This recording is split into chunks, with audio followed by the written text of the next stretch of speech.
धरती पर पानी की कमी नहीं है, फिर भी दुनिया भर में करोड़ों लोग साफ पीने के पानी के लिए संघर्ष करते हैं। आखिर ऐसा कैसे? सच ये है कि जो असली प्रॉब्लम है वो पानी की क्वांटिटी नहीं, उसकी एक्सेसिबिलिटी और डिस्ट्रीब्यूशन में है। और जो टोटल धरती पर पानी है उसका 96.5% हिस्सा समुद्रों में है, जो कि खारा पानी है। इसे सीधा पीना मुमकिन नहीं है। मतलब अगर धरती पर 100 लीटर पानी हो तो 96.5 लीटर पानी समुद्र का होगा। तो जो फ्रेश वाटर है वो कितना बचेगा? 2.5 लीटर। लेकिन इस 2.5% का भी लगभग 69% ग्लेशियर्स और आइस कैप्स में बर्फ बनकर लॉक्ड है, और लगभग 30% जमीन के नीचे ग्राउंड वाटर के फॉर्म में मौजूद है। जो पानी हमें नदियों, झीलों और जो वेटलैंड्स हैं उनमें दिखता है, वो धरती के टोटल पानी का सिर्फ 0.01% है। मतलब 8 अरब से ज्यादा लोग, पूरी खेती, इंडस्ट्रीज और पूरा इकोसिस्टम इस छोटे से हिस्से पर डिपेंड करता है। अब इसे एक सिंपल एग्जांपल से समझते हैं। मान लीजिए धरती का जो पूरा पानी है वो एक 10 लीटर की बाल्टी में डाल दिया जाए, तो जो 9.65 लीटर पानी होगा वो खारा पानी होगा। फ्रेश वाटर कितना बचेगा? वही 350 ml के आसपास। और उसमें से भी जो पानी हम आसानी से इस्तेमाल कर पाते हैं वो कितना बचेगा?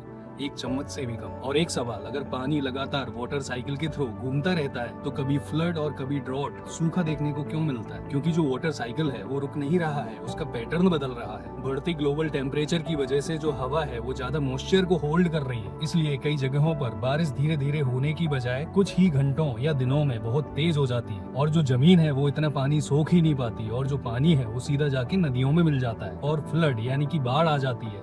और कुछ महीनों बाद वही इलाका सूखे से जूझ रहा होता है। मतलब एक ही जगह पर पहले बाढ़ फिर सूखा देखने को मिल सकता है। और क्लाइमेट चेंज तो वजह है ही, लेकिन उसके अलावा जब जंगल काटे जाते हैं, वेटलैंड्स खत्म होते हैं और हर जगह पर कंक्रीट की सड़कें और बिल्डिंग्स बन जाती हैं, तो बारिश का पानी जमीन के अंदर जाकर ग्राउंड वाटर को रिचार्ज करने के बजाय सीधा बहकर निकल जाता है और नदियों में मिल जाता है। और जो ग्राउंड वाटर है वो तो रिचार्ज हो नहीं पा रहा है, लेकिन हम उसको निकाल जरूर रहे हैं। इसलिए जो फ्रेश वाटर है उस पर दबाव बढ़ता जा रहा है। और एक बात और है कि जितना भी फ्रेश वाटर यूज होता है उसका लगभग 70% एग्रीकल्चर में चला जाता है। इसलिए हम पानी सिर्फ पीते नहीं है, रोज खाते और पहनते भी हैं। इसे वर्चुअल वाटर कहा जाता है, यानी वो पानी जो हमें दिखता नहीं है लेकिन हर चीज के पीछे छुपा होता है। तो अगली बार जब आप कहीं फ्लड देखें या ये सुने कि कहीं पर सूखा हुआ है, तो ये मत सोचना कि धरती पर पानी की कमी है। असली प्रॉब्लम ये है कि जहाँ पर पानी की जरूरत है, हो सकता है वहाँ पर पानी ना हो, और जब पानी आता है तो वो इतनी तेजी से आता है कि हम उसको संभाल ही नहीं पाते। और शायद 21st सेंचुरी में दुनिया का सबसे कीमती रिसोर्स तेल नहीं, पीने लायक पानी हो सकता है। क्योंकि धरती पर पानी बहुत है, लेकिन हमारे लिए आसानी से उपलब्ध पानी